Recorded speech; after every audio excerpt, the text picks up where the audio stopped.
BRS మీద ఎప్పుడూ లేనన్ని విమర్శలు, ఎప్పుడు లేనన్ని అవినీతి ఆరోపణలు వచ్చినాయి. దాని మీద విచారణ కూడా జరుగుతున్నాయి. మీకు తెలుసు కాళేశ్వరం ప్రాజెక్టు మీద పీసీ ఘోష్ కమిషన్ నివేదిక ఇచ్చింది.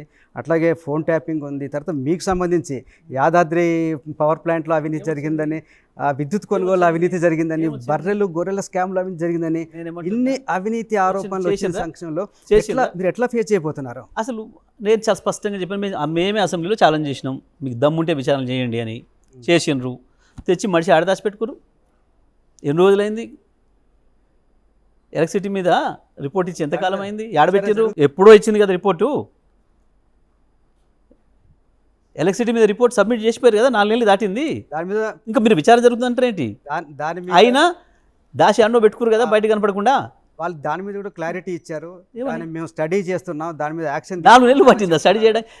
కాళేశ్వరం మీద ఇచ్చిన తెల్లవారే ఒక కమిటీని వేసేసి 3వ రోజు కూర్చొని నోటికి వచ్చిన అబద్ధాలు రాసుకొని కమిటీ రిపోర్ట్ అని లోపల పెట్టి బయట ఇది ఉంది అని చెప్పి ఒక దొంగ డ్రామాలు ఆడి వాళ్ళకి ఇష్టమైన మీడియా ఉంది కాబట్టి ప్రచారం చేసుకున్నారు.